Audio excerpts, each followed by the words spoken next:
Okay, for those in the room, as we're stalling to get the rest of them in here, what did we learn, review, remind in the intermediate session that we just got through? Joseph? QALS. Question, answer, listen, and silent. Question, answer, listen, QALS. Big deal. Question, answer, listen, silent. BOSS. BOSS? Boss? BOSS. Anybody know what that means? Help us, Stuart. Property, owner, solution, or situation, solution. Oh, P. Yes, P. Sorry. Property, owner, solution, situation, solution.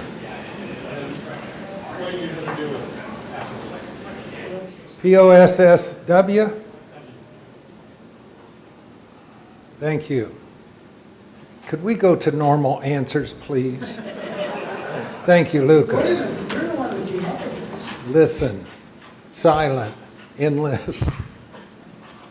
We learned different types of questions that could be more or less effective in helping us to get information from our prospective clients.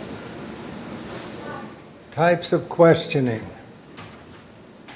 And in Chatham's course, I bet that was a day and a half of our work.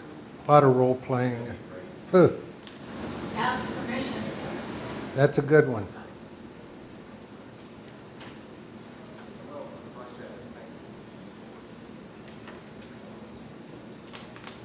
Couple more.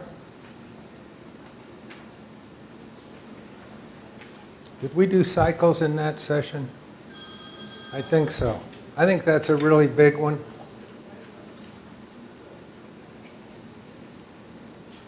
Good.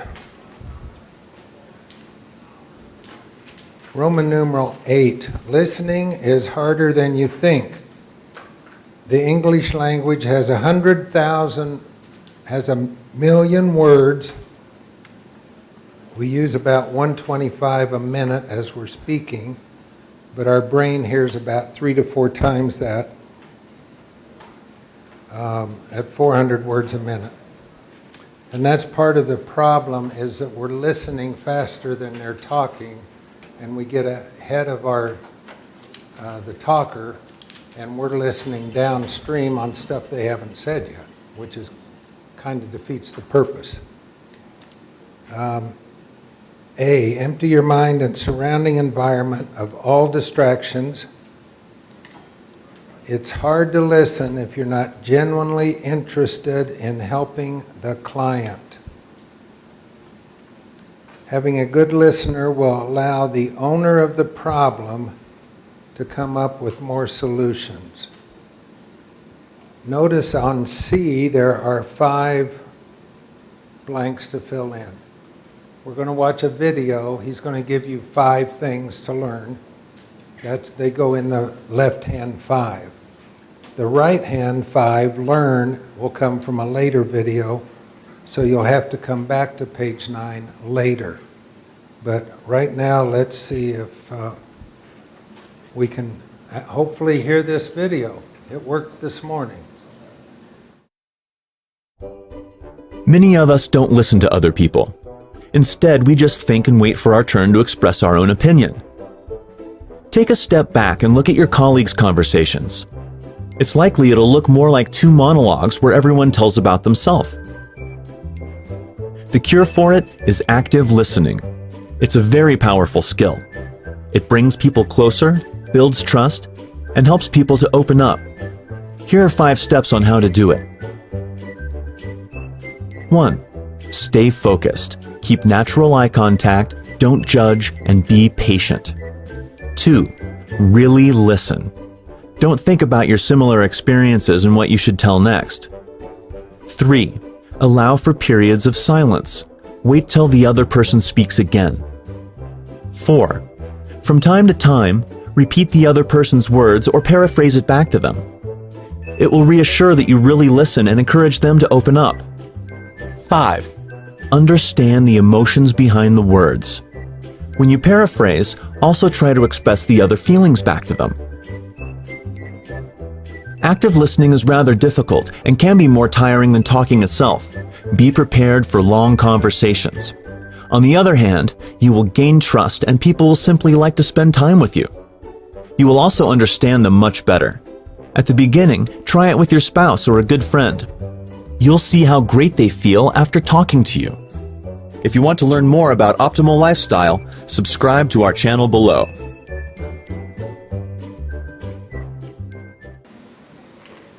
So did anybody get anything? Ooh, this is way too loud now. Did anybody get anything out of that? To write down, to get 5 things? Pardon? Tom, what'd you say? You said, did anybody get anything out of it? I said, out of what? I wrote all Why? 5 of them out there. Why is that? Peter? Funny jokes, but I wrote them all down. You know, I realize after listening to this, on occasion, when I'm listening to somebody, and they tell me about some of the experiences they have, I have a tendency to go, oh, well, you know, this will also happen. You know, kind of like when you're talking about ailments, you don't know that. Yeah, that's all talking about. Yeah, and what it does is it just distracts you, you know, just distracts you. Makes the whole experience less enjoyable. And part of it, Peter, is why are we communicating? If we're communicating to counsel and get everything out of their head into our head, it's a little different than at a cocktail party where you're just socializing.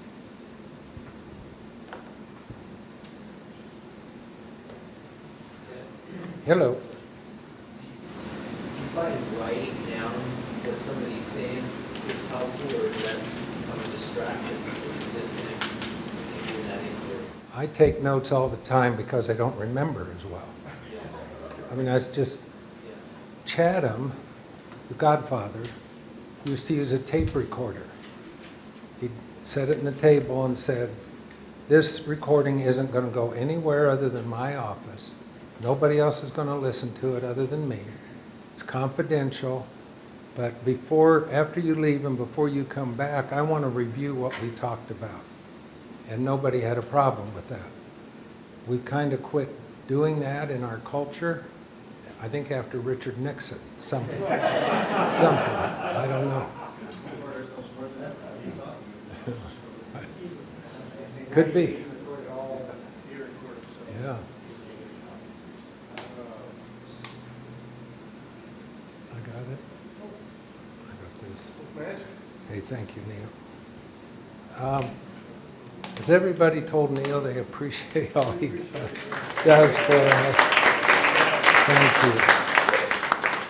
And when Neil's not there, then Ray steps up, and thank you, Ray. So we appreciate you guys. So focus, listen, silence, repeat, and understand. We'll come back to this learn later, so remember where that was. Listening tips from the pros. Well, one of the pros is yogi. You can observe a lot just by watching. What I say is you can hear a lot just by listening. And what the Webster says is listening is giving close attention with the purpose of hearing. We're going to bounce through these next ones pretty quick. Charles Schwab's Terry Pierce, who works for Charles Schwab. Read through that real quick.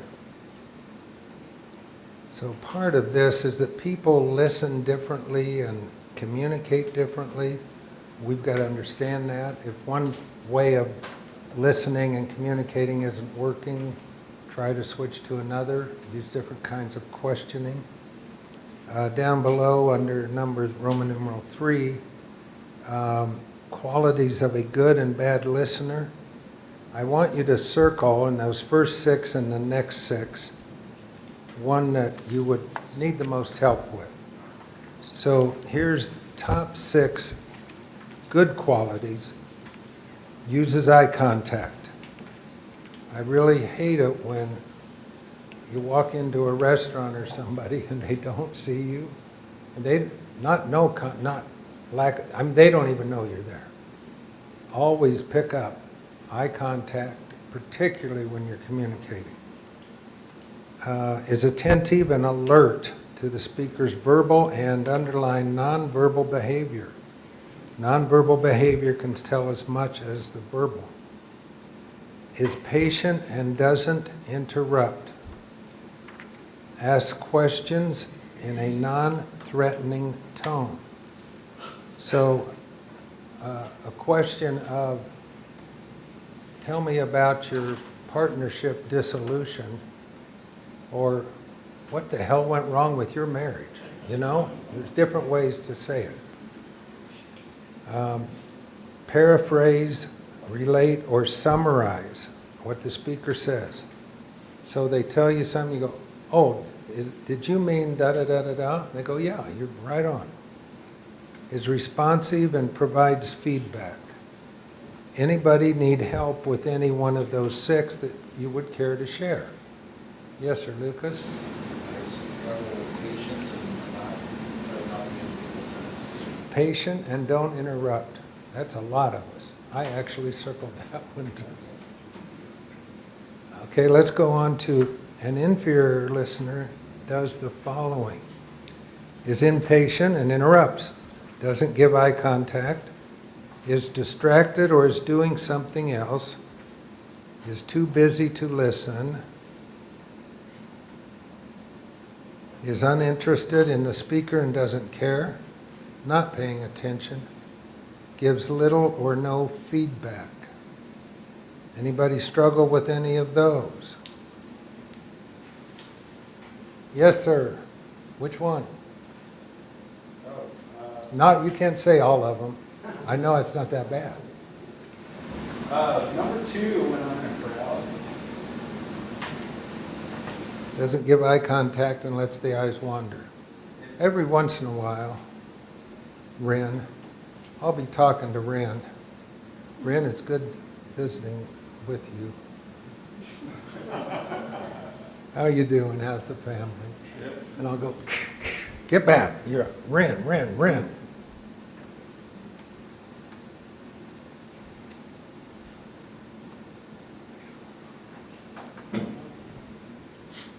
Roman numeral 4, you cannot truly listen to anyone and do anything else at the same time. I know we've got a lot of multitaskers out there, but if you're on your phone, you're not listening to me right now. I just know that. It doesn't bother me. It's just you're not listening and texting at the same time. Roman numeral 5, underline, true listeners no longer have an inner need to make their presence known. Think about that. True listeners do not have a need to have their inner need known. So I'm listening to you. I want to know your inner need. I have no need for you to know my inner need. If my job is counseling and listening. When we're communicating at the cocktail party, probably it's more important that I let you know how I'm feeling and what's going on and where are the kids and where did we last take a trip and da-da-da-da-da. That's what I need to get out, but not when we're counseling. We don't need any of that to come out. Wall Street Journal says, and if the Wall Street Journal says it, it must be true. In an article called The Right Way to Have Difficult Conversations, I'm not sure who they were talking about, but it was during the political season. The right way to have difficult conversations. We listen to understand, not to decide if someone is right or wrong. We listen to understand, not to decide if someone is right or wrong. So let me try to understand you, not judge you, not let you know if you're right or wrong. I'm just listening to understand.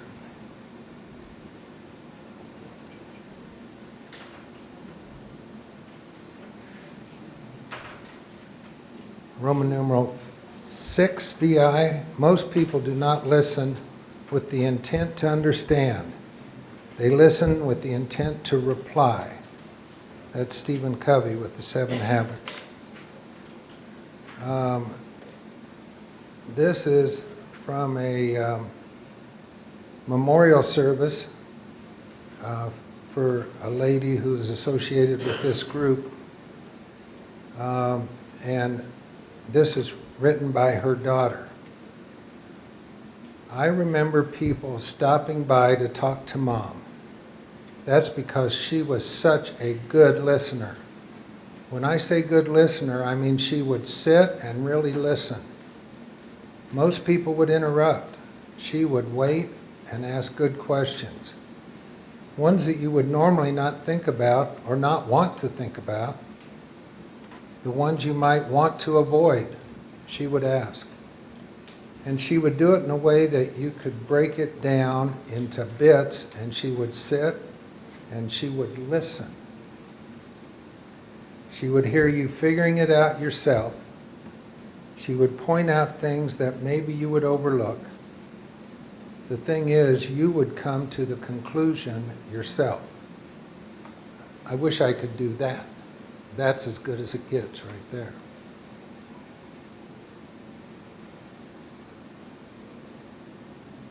Bye, Yogi.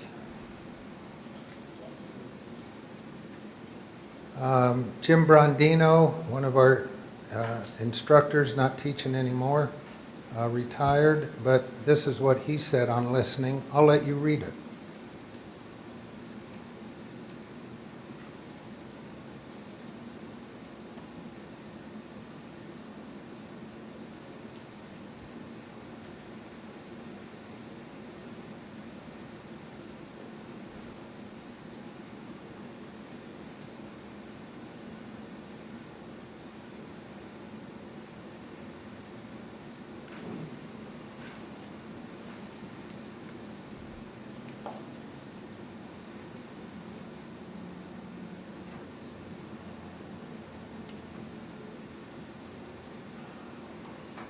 So let's keep moving.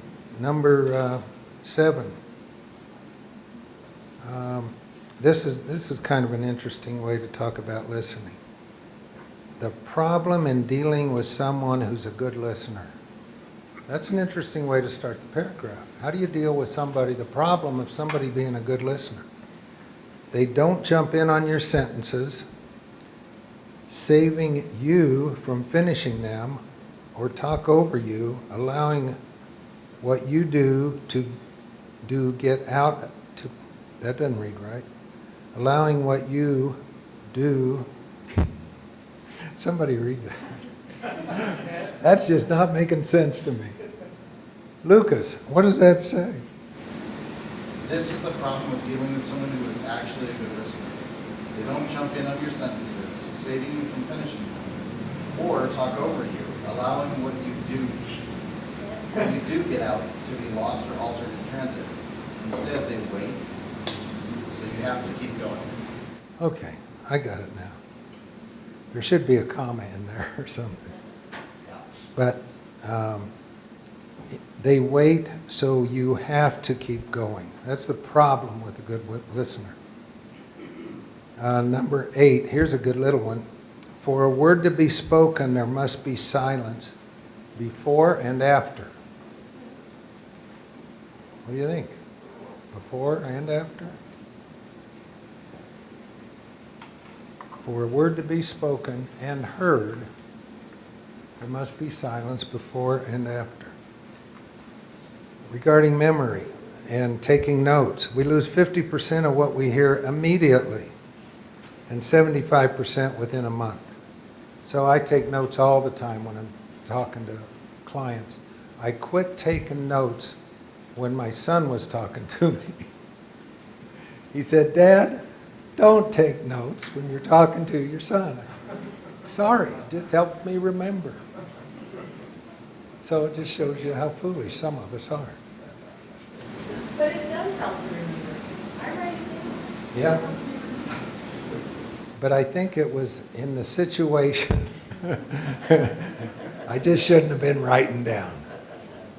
It'd be better to forget than to honor the person speaking. That's gonna help with his first breakup or something.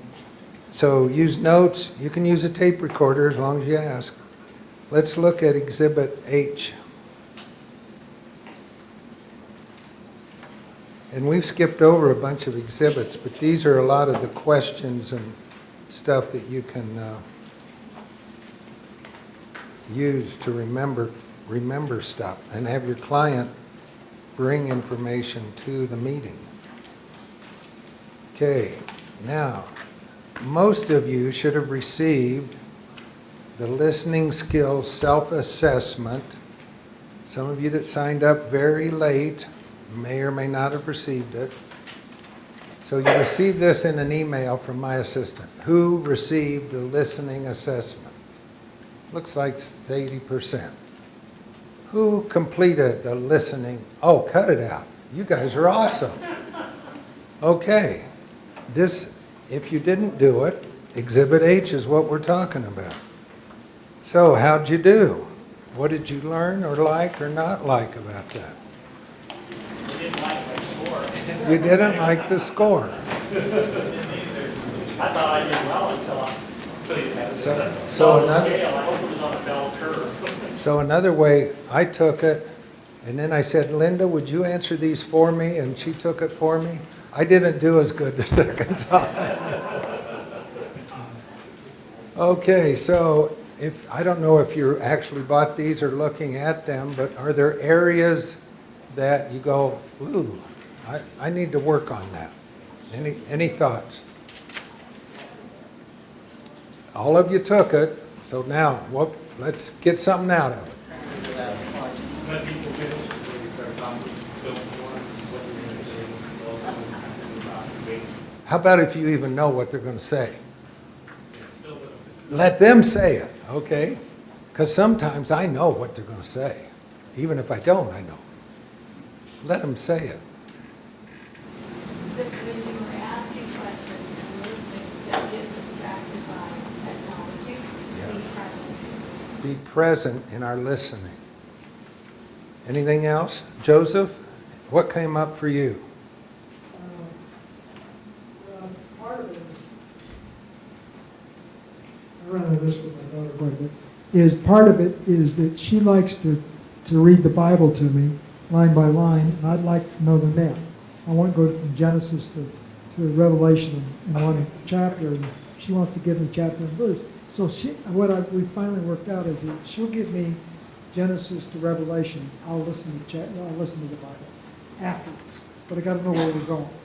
And we finally had to make that deal. Otherwise, I go nuts because I goofed up on this thing because it's a big problem. It is not, I want to know the net of the deal. Where we going to go? Could somebody decipher what Joe just said to me? Kangaroo. Can somebody tell me what Joe just said? Lucas? Yeah, I think it's a problem that's well-trod ground in the world of men and women's dynamics by stand-up comedians, where in his case it's his daughter gives him every little detail of a story and the background on each of the characters, whether or not they figure into it. He wants a plot synopsis or an outline first, and then we get into the details once I know why I care. Thank you. That's what Joe said. Thank you. Oh, okay, so let's jump over to the score. We're not going to embarrass anybody. Did we have any superior listeners? And don't be bashful if you did get 110 points or more. Any superior listeners? Because I would like to know your background and how you did that. None? Why don't you have anything below fair? Were there any above? Above average listeners. Oh, my favorite go-to person. I'll be back to you. How did you learn to be a good listener? Art school. A lot of the times we had to create work and present it to have it be critiqued, and that's where I really honed in on my listening skills.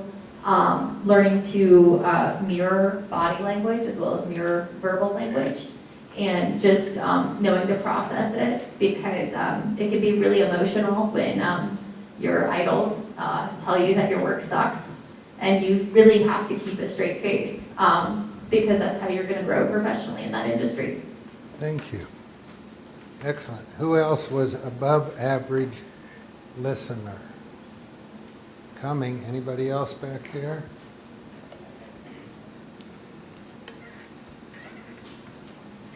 David, how did you become a good listener? I want to be clear, I got 99, so. Is that above average? It says above average, but Okay, how'd you become an above average listener, 99? years of dating. Roll your eyes, smile, yeah, you know, and then all of a sudden, magical stuff would happen, but. What's the gestation period? I know this. You know this. I know a lot of this stuff, yeah. You have one child now? That I know about. Yes? No? You have one child now? Yes. And how old's that little guy? He turns 1 tomorrow. Wow. Thank you. So your parents or teachers or anybody didn't have any particular... I mean, just reading a lot of sales books, doing a lot of sales, kind of develop that over time if you want to get a sale. You gotta And listen. you just naturally start to listen. Because a lot of your stuff is not working, well, that's not working. You start to readjust and reevaluate, and I guess that starts to make sales. Thank you. Okay. So thanks for taking that. Hopefully you can do something with that information and learn to listen better.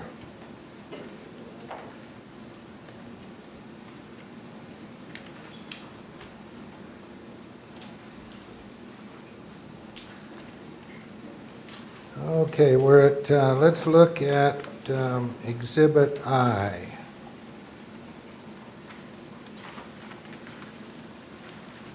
I like number 17.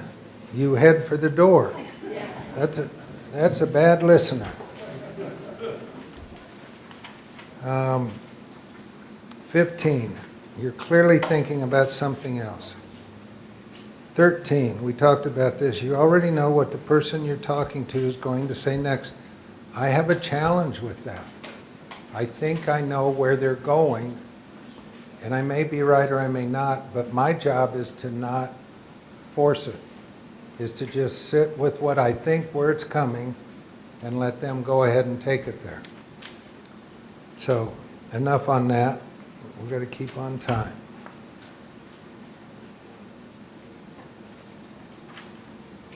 Okay, I like this one. It's a proven fact you cannot listen if your mouth is moving. I don't know if that's scientific, but I like it. Does anybody think that's a scientific fact or just something cute to say? I don't know. What do you think? What do you think? You haven't said anything today. Is that scientific or just something Mom would say? We think it's something Mom would say. Because I think you can multitask some, but it's a lot easier to listen when you're not talking. What are you saying? What are you saying? I don't understand what you're saying. Can I what? Can you chew what? I don't know what you're saying, Joe. I think you can, Joe. Talk like a tortoise, listen like an elephant. It's another one of those cute things Mom would say.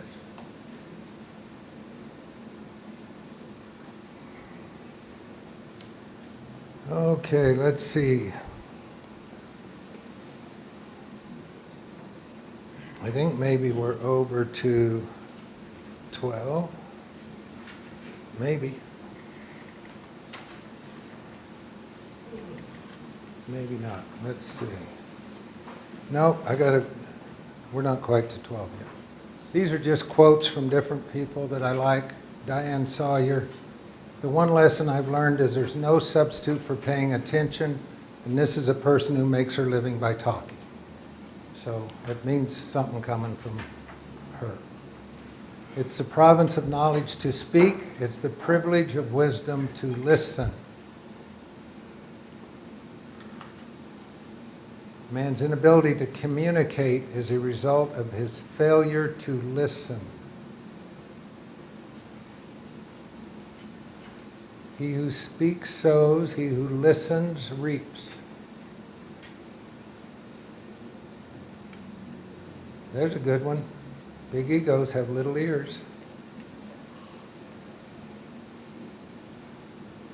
Just read the underlined part of what Aristotle said.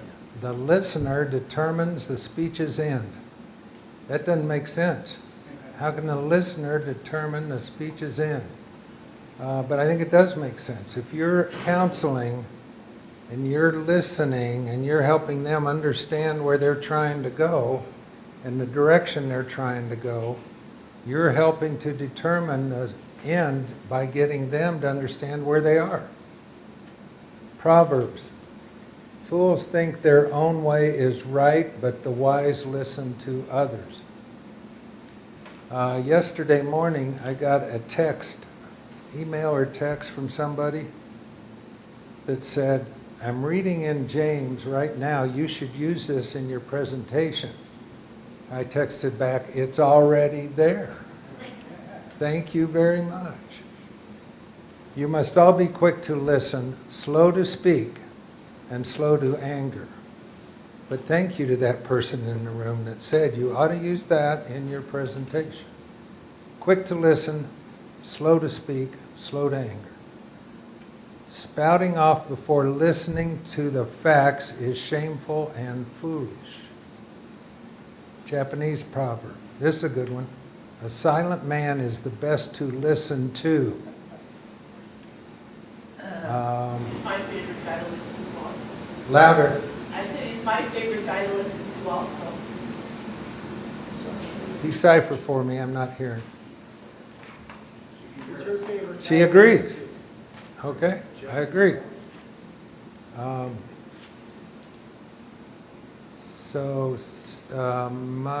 Mother Teresa, is that the right name, Joe? Mother Teresa?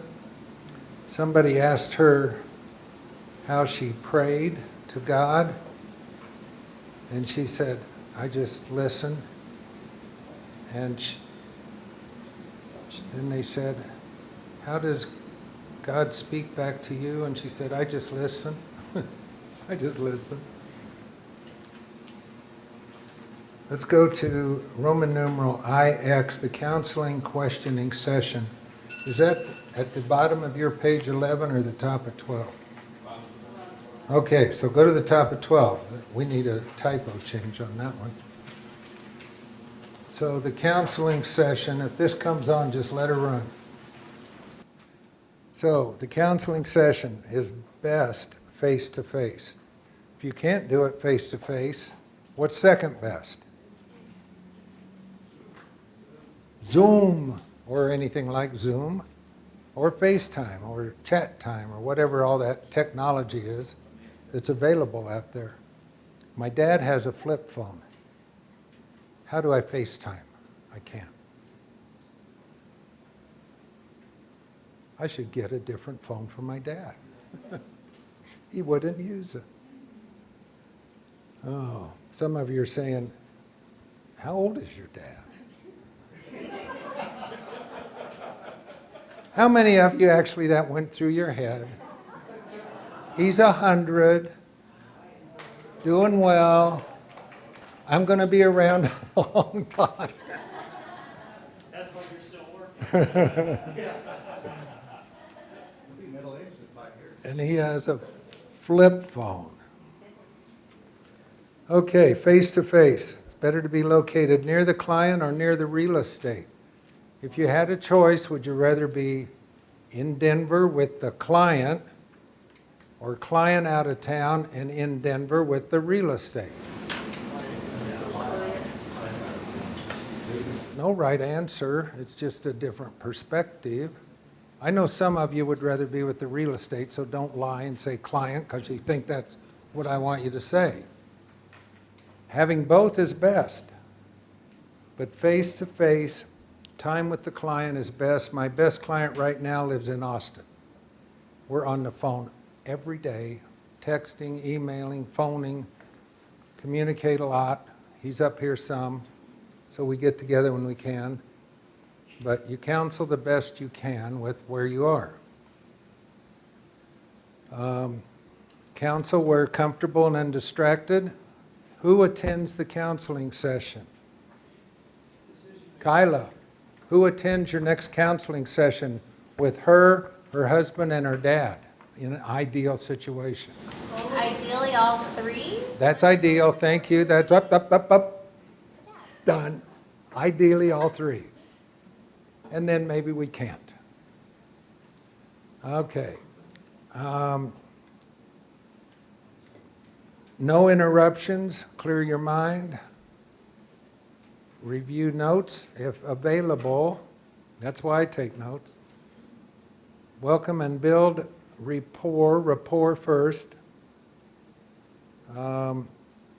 Exhibit J is something you can give to your client and say, take this home and bring back. Learning to listen. Tips on how to become an active listener. First, what is the difference between hearing and listening? Hearing is not listening. We hear noises naturally. To hear doesn't mean that you understand the message from the speaker. You hear the noise, but don't understand the message. On the other hand, what does it mean to listen? Listening means you are paying attention, that you understand the message the speaker is sending. You're not just hearing it, you're understanding it. What does it take in order to listen properly? It takes active listening. This is where you need to make an effort and you need to think about what is being said. You need to pay attention to the body language and the tone of voice of the speaker. Why is learning to listen and being an active listener so important? It's essential. It's essential for learning. It's key in being successful in school, in the workplace, and for maintaining friendships and relationships. Listening is difficult for many of us. Why is that? One of the reasons is we think fast. We think 5 times faster than we speak. Also, we have not been taught or learned many of the proper listening skills. How can we improve our listening skills? By using a strategy called LEARN. If you learn the strategy and practice it, you will become a better listener. LEARN is a proven active listening strategy. The acronym stands for Listen and Prepare, Keep Eye Contact, Act Like You Care, Remind Yourself Not to Interrupt, and Notify and Clarify with the speaker. Listen and prepare is the first step. An active listener will prepare their mind and their body to listen. Start off by clearing your thoughts and focus on the task of listening. Position your body to listen. Sit up straight or stand up straight. Eye contact is also important if you're going to be a good listener. You should watch the speaker. Tracking the speaker will keep you involved. Also, observing the speaker's body language will help you understand the speaker's message. Another important tip is act like you care. Being interested in a topic increases our ability to listen. Even when the topic is not interesting, you should try to trick yourself and act like it is. Remind yourself not to interrupt. That's important if you're going to be an active listener. While the speaker is talking, remain quiet, stay focused. If you do need to ask a question, wait until the speaker is done with their thought or their sentence before doing so. For the last step, notify and clarify. If you don't understand, notify the speaker and ask them to clarify. Be specific on what you don't understand. A few final thoughts. Listening is a skill. To learn the skill does take time, effort, and lots of practice. Your learning and success will depend on you becoming an active listener. And to assist you with becoming a good listener, use the LEARN strategy. Listen and prepare, keep eye contact, act like you care, remind yourself not to interrupt, and notify and clarify.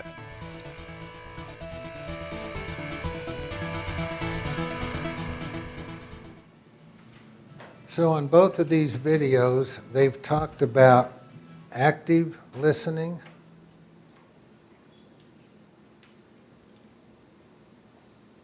Yeah, Neo, I need some help advancing. Probably just need to escape.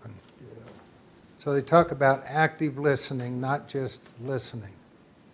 Now, we've heard a lot about questioning and listening today. Thank you. And we can do something about that, or we can go home tonight and ask and listen just like we did yesterday. Or we can try to do something a little bit different. And if you just try to take one little step different, that's success. If you just go, well, I agree with it, it's just easier not to change. It's easier not to do it. So let's just try to do one little thing a little better than we used to. Okay, so this is Exhibit K. Let's just jump over there.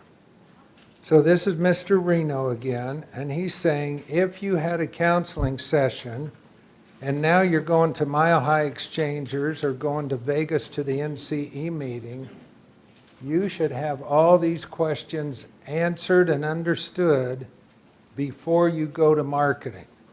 I want you to think about your client and your property, and do you have all these answered?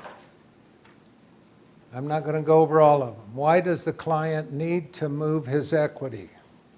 Why do they seek to go out of title? Why is this property for sale? Is there a mandatory cash requirement? That's driving the deal. It's good that we know that. Number 7 on that list of the exhibit. Why would someone want to own the property being offered? Are there any benefits in this property? At our marketing meeting, we talk about the benefits of the property. Is the client under a third-party influence? We had a real good example of that here in the room earlier. Daddy is calling the shots. Does the client have a geographical limitation? So there's a bunch there. You can review those at your convenience. There's a lot of stuff in here that we didn't cover. I don't expect you to go home and read it all, but there's some good worksheets and things you can use with your client. We're in Roman numeral 10. What did the counseling session accomplish? It clarifies first if you want to work with the client. It clarifies if the problem is solvable, gathers valuable information on the property and the client for the broker to help them solve the problem. clarifies the client's understanding of the problem, but probably not in the first session. And client wants are replaced by needs. Let's go to Exhibit O1. Why is there an O1 instead of just an O and an M and an N? Why is there an O1? Somebody tell me. I had an N, I had an O, had a P, and I needed to put one in between there, Hugh. So that's O1. If you were here for the first session, you would have known that. Okay, O1.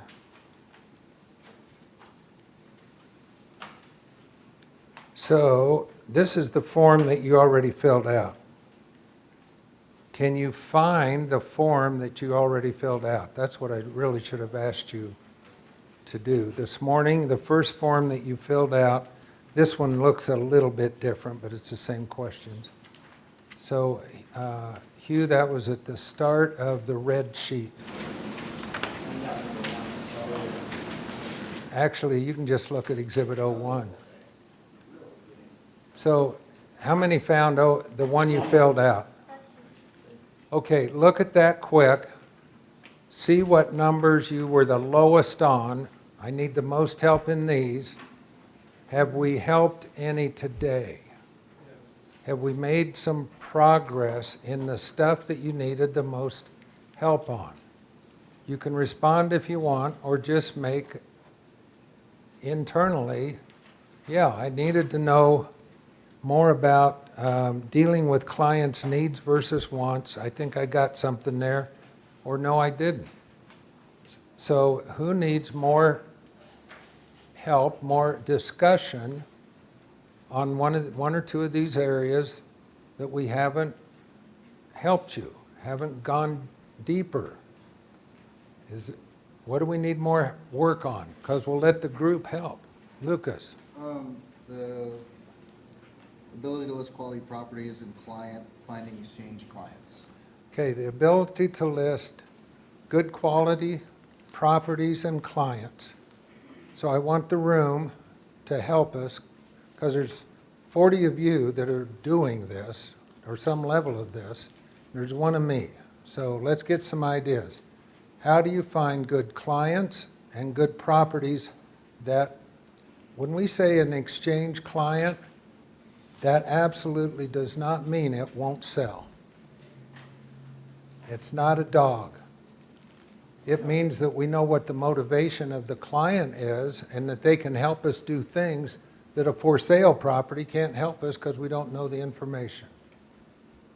So I got a solution for that. Okay, Jericho. I walk into your office, Jericho. I'm the biggest turd in the punch bowl. And I got a property that you think you can sell. You don't like me at all. Do you have any listings, Jericho? I would say no. Do you need a listing? I'm the biggest turd in the punch bowl, and I just walked in saying, would you sell this for me? And we don't get along? You don't like me. That doesn't mean you can't put up with me. This is true. For a while. We're not getting married, are we, Cleve? Yeah, money's sex, I guess, yeah. Hey, Cleve. Same guy walks into your office. He doesn't like you, and you don't like him. Are you going to take the listing? If I think I can close them, I don't think I have to live with them for the next umpteen years. But, I mean, I had a client I was making a couple $100,000 a year with for several years in a row, and one day I just said, I'm done with you. There was never any appreciation for what I was doing, and I figured there were other ways to make money. So at a certain point, you get tired of things. So, Jericho, I appreciate your question and answer, but I think you got to make a living. And being a good counselor will help you learn how to maybe respect and him respect you. Maybe not like, maybe you're different parties, religions, different everything. But we're listening in order to understand. So you're trying to understand his position on What I do is I just refer it to somebody else in my office and say we're a team, and then I let that person deal with them like on the day-to-day conversations, and then I'm kind of like on the back end. And Okay. we all make money. it's win-win. But we need you to make a living. Yeah, don't leave this thing and don't make a living. So I guess the clarification on that part, the way I read it was where to find those clients in the first place. I've got a couple of repeat clients, but, you know. So referrals are the best, but we all know that. So where do we find, I've got no listings, and I'm going to the National Exchange meeting. How do I find a good listing that will work for that group? I know how to find bad listings. They stand up in there all the time and talk about crap that I don't want to listen to. But how do you find a good listing? Sean, you any idea? Who has an idea? Someone who has a need that creates a motivation. So we talked about that before you got here a bunch. But that's right. Look for motivated clients. Try to fill the need. Specifically, we're still going to get an answer to your question. What, and I think when it says to list quality properties, sometimes quality properties have a problem. And you need to use the formulas to find a solution, which not all brokers might have. So I think about looking for problem properties with a motivated person. And quality properties doesn't necessarily mean triple net leased Walgreens with no issues, free and clear. Another option is to go to principals in the room of NCE, this room, SEC, that want somebody that wants to go out and hustle and get a deal done. And then you know that typically if they're sitting in that room, they're going to be creative and understand all these questions. But go to the principals who may have a deal, or I know people that have gone and they'll look through the book, and if there's a bunch of land in the book, and if that land has been there for a year, go to that person and go, hey, can I list that land for you, and I'll go hustle and put a deal together and all the formulas, which is another leg of the stool we're not talking about. But go and hustle, and then you know you got a good client. So there's a good idea. Look for the broker principals in the room. Somebody else had coming your way. We'll do Neil first and you can pass it down. How do you find good clients? Right here. Well, I guess just tag team with Stuart. You know the broker that's not going to the meeting and they have a listing that they've been sitting on for a while, so you can co-list or at least get a referral on it. Sean? I mean, you can go through expired listings and search for words like motivated seller. And so if that listing expired and that seller is motivated, maybe you call that, get that deal done. Because their broker didn't have some of the tools that you might have. So look for the word motivated in the MLS on stuff that hasn't sold, and don't sign cross. No, but I think a lot of it has to just do with how we met. And that's socially, that's not just in being in a real estate marketing meeting.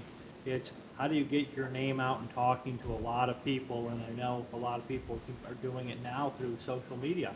And that is a very effective way to figure out who's out there trying to do deals. So you got to let people know what your skills and talents are. I had a call Thursday, had a call on Thursday. Received an email from somebody we all know that said, I want this guy to talk to you.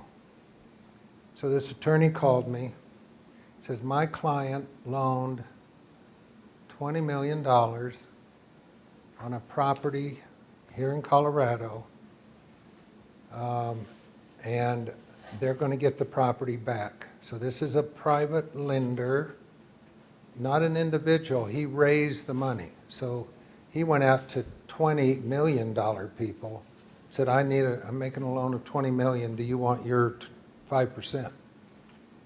They loaned $20 million on a 107,000 square foot building for hemp extraction. The equipment was $8 million. The building was $12 million, which was their $20 million. Today it's worth, the building's maybe 10 of the 12, and the equipment's worth 1 or 2 of the 8, something like that.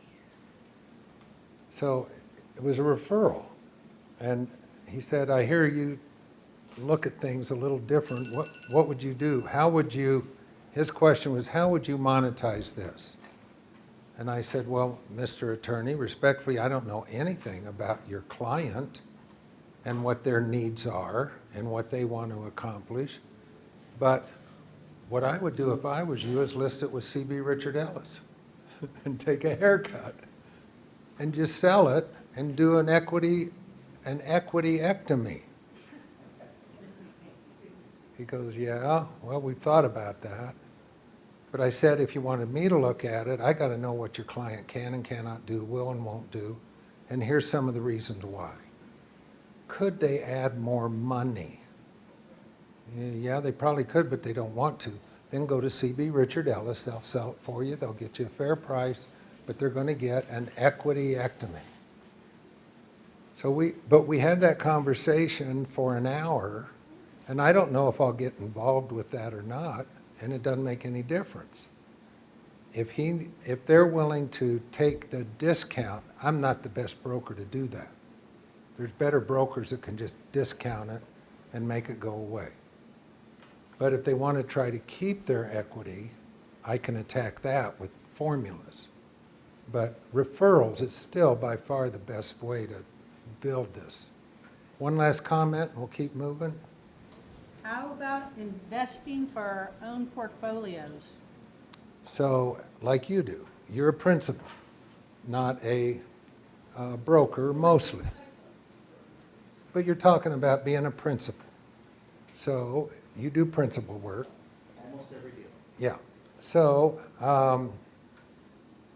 in 1985, 90, somewhere in there, I was struggling with my brokerage business. I wasn't making enough.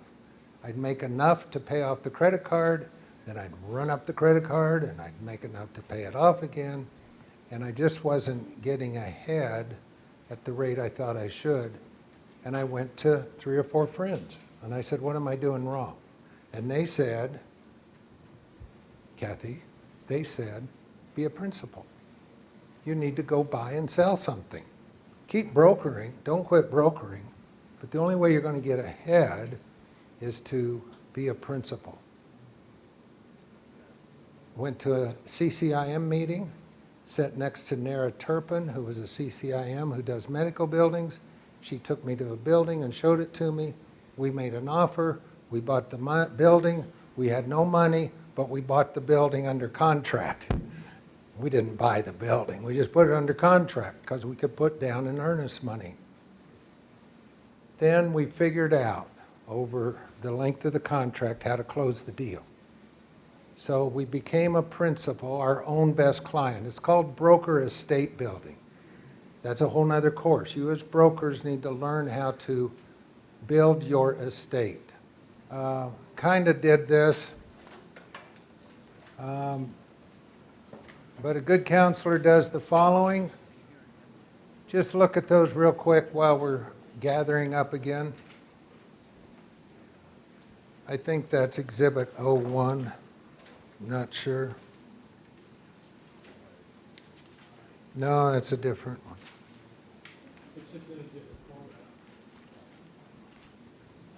So we're at the bottom of page 12, equity marketing. Also exchanging.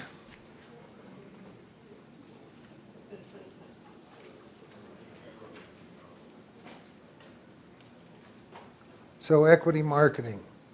Equity, by definition, equity marketing is moving the client's equity, not the price, into a more beneficial position.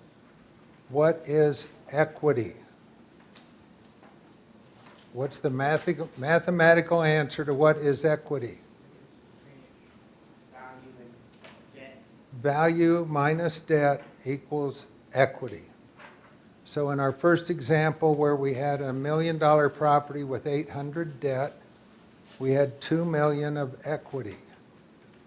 Most brokers are trained to look at the $1 million price value as the most important and the only thing.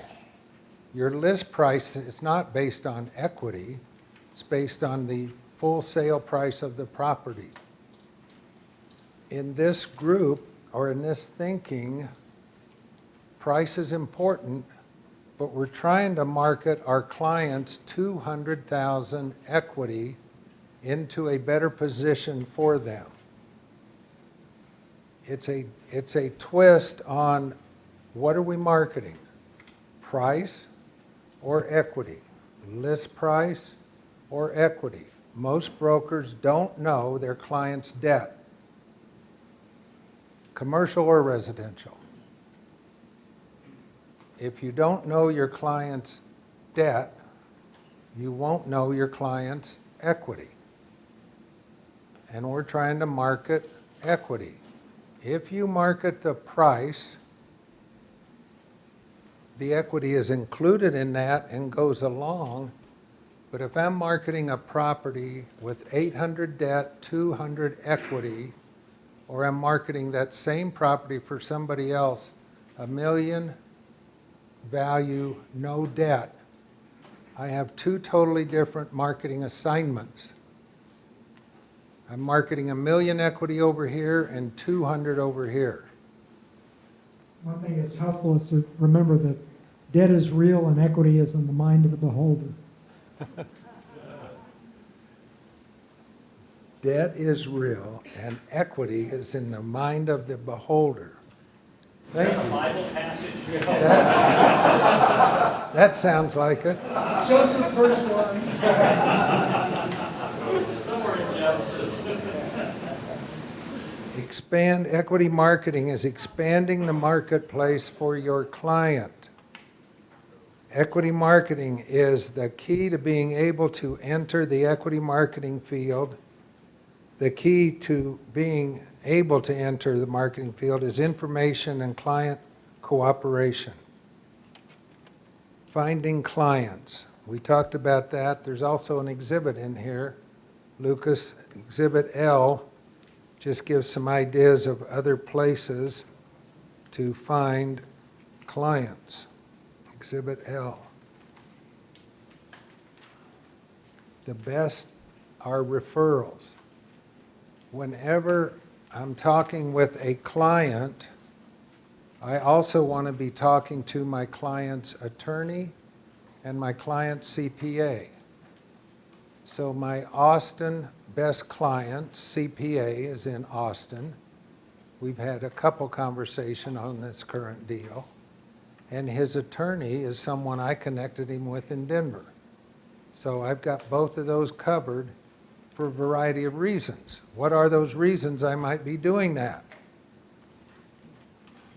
CPA, you want to know tax implications. Okay, I want her to tell him what the tax implications are, not me.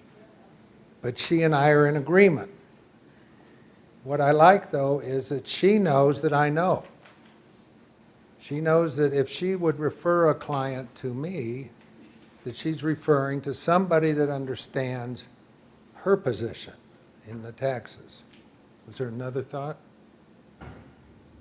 Same with the attorney. If you want them to be a referring source, you got to kind of let them know that you know and that you care about their client the same way that they should be caring about their client. We bought the property for $800. The loan is $600. Our basis in the property we'll say today, 2015 is sale date, is 500. The value is 900. What is the gain?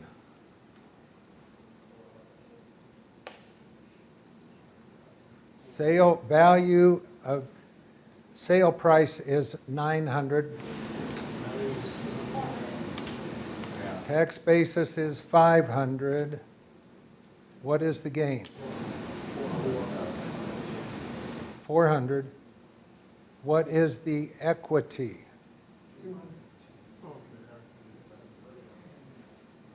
What is the equity? Huge, because you got the purchase price and the value, and those don't necessarily have to be the same. Well, yeah, but you got to look at the date. Yeah. This is a typo I can fix. I can fix this. Original purchase price 800. So what is the equity today? 300. Value 2015 minus debt is 300. Client B writes me an offer. Cleve writes me an offer of $400,000 of free and clear lots in Fort Collins. So I present this offer to my client. Who owes who what? It's equity. How are you clearing the debt? Equity, this is equity marketing. This is what we do every Wednesday. 300,000 and how do you balance? You just wrote me the offer. You know the answer. Don't do that. The tax implications. There's too many people that don't know the answer to this out of this group. Doesn't client A owe client B $100,000 based upon the fact that he only has $300,000 in equity? I give you 300, you give me 400, it would make sense that I still owe you 100. Yeah. Exactly right. Yeah.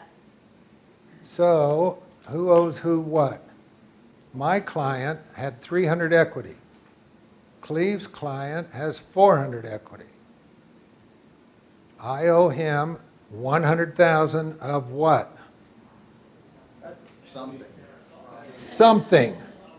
Something acceptable to Both parties. that client, both parties. So what could that be? Could it be cash? Could I give you 100,000 cash and balance? Could I give you 100,000 of personal property that you would accept and balance? Could I give you a note back against the property I just gave you and balance? I owe you 100,000 of something acceptable to you. And this we need to understand. We're marketing our clients' equity, not the price, not the basis, not the the equity, and equities need to balance. Now, would it be fair for Cleve to say, I'll give you 300,000 of lots instead of 400? Yeah, then we don't own any balance. Would it be fair for me to say, I'll take your lots, but since I'm giving you a positive cash flowing great property, I'm not going to give you any balance. I'm taking your 400 for 300. Is that legal? I could say that, but it may not occur. It may not happen. But what are the benefits to the client? That's why if this was unpriced, it might be easier to close unpriced than with a price on it. Dave? The numbers you're giving us is the same if he goes to get new financing or if you were to take over the current financing. Yeah, that doesn't change. Okay. Now, you can, There could be a lot of motivation to make you get off $600,000 loan. It might be nice to get off one of the vacant industrial buildings. ooh, that vacant industrial building. Yeah, in that case, I'll give him the 100 cash to get out of that puppy. So we just need to kind of think about equity, not just price.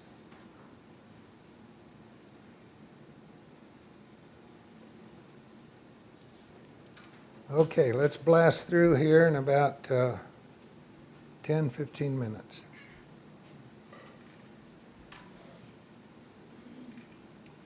Top of 13. So with your client, if I bring you an asset other than cash that delivers the benefits you seek, well, what were those benefits you sought? Well, I wanted out of management. I wanted $50,000 a year cash flow. I don't want a tax consequence.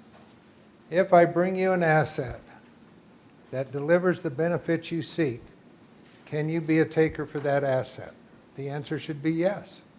If they're a client with some degree of motivation and flexibility and you've developed a rapport, if I bring you, Christian, an asset that gives you what you told me you needed, which wasn't all cash, could you be a taker for that? Yes.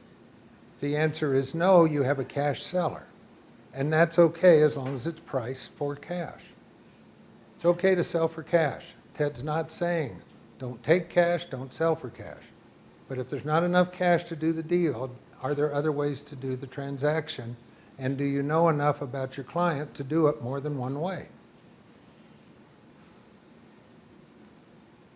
Let's blast through O real quick.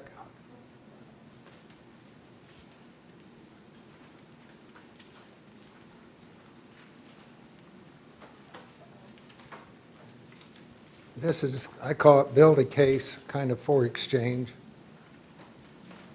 You don't need to fill anything out here. We're just going to hit the highlights. So you've got a client, or somebody walks in and you want to make them a client, or they're a current client. What are the benefits of the client and the property today? Can you list the benefits of the property and the benefits of the client? There are also third-party benefits like financing. Or I know a banker that make a good loan. I have a brother-in-law that can add some money. There's lots of other third-party benefits that we can add. Do you know the income and expenses? Do you know how to figure the net operating income? Do you know how to figure cap rate? There are folks in here that cannot figure cap rate. If you're not a residential broker, you need to know how to figure cap rate. You need to take the tax course and the finance course to understand that and make it make sense to people. Do you know the lease terms? The value of the property, and this is Ray's value, the appraised value. How was that established? Tell me about the lender. Tell me about the loan. Future positive or negative aspects. Just had a client, same Austin guy. We were under contract to sell a property in El Paso with a Texas co-broker. Right at the end, the buyer wanted us to do something we didn't want to do. But my client still kind of wanted to sell the property. But something else happened in his life over here that got things complicated. And he said, Ted, we've signed an LOI. We're going back and forth on this contract. Do we need to accept his deal and sell? I said, do you want to keep the property? I'd rather just keep the property. Don't have to do anything. We don't have a contract. They asked us to do something we didn't want to do. We're not going to counter it. We're done. He kept the property, and within a week, the tenant came and said, could we spend a lot more money and redo our space and extend the lease? He just lucked out. It was lucked out. So, future positive or negative aspects regarding the property. How's title held? A lot of people don't know. If it's commercial, it might be in an LLC, it might be in a corporation, it could be my spouse and I, who knows? Decision makers, when acquired, why acquired, current tax basis, ability to add cash out of pocket, ability to add cash from new financing, two totally different questions. Other real estate or non-real estate investments. Next page. Other real estate owned. And if they don't want to sell those or use them in a deal, they're just on the sideline, but we know they're out there. But they may say, oh, I've got that fourplex, and I would add that 800,000 in a transaction. So it's a can-add property. Client's abilities, rehab, leasing, development, third-party influences, spouse, partner, CPAs. Why is the client seeking to go out of title? So, can you answer those on your property? If you can, fill out a Reno form and bring it to the next marketing meeting, which is when, Neil? Next live marketing meeting.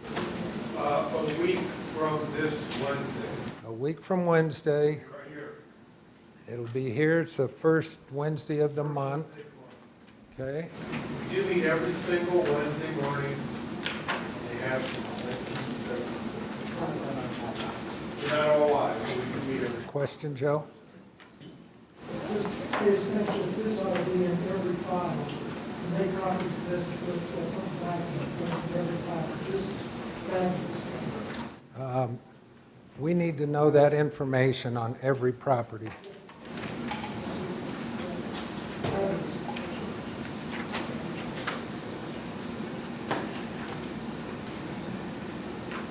I'll be darned, look at that. We must be getting near the end.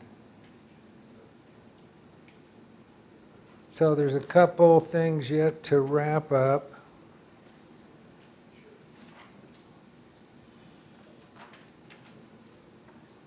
Let's look at Exhibit N, Nancy, real quick. This is a listing addendum, which your client says, I'm allowing my broker to talk about my motivations. Do not use this form. It says draft on here. It's not your draft. Take this to your attorney. If he wants to copy it and type it and say it's his, that's okay. We don't care. But you can't use this, okay? So this was done by an attorney friend of our groups, and it has the right information, but it needs to come from your attorney.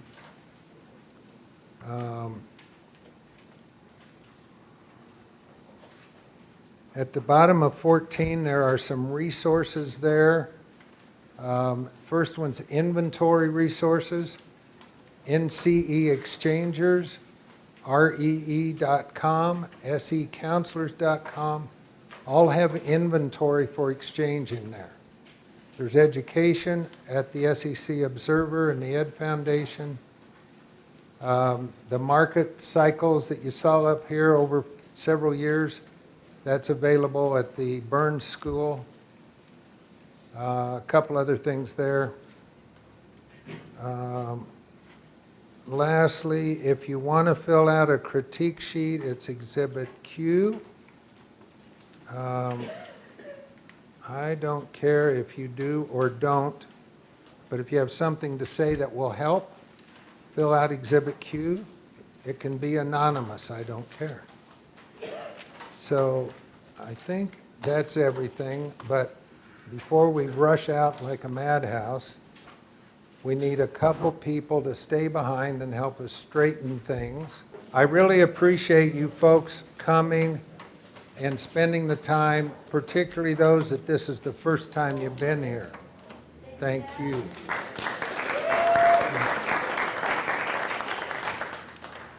Thank you, thank you.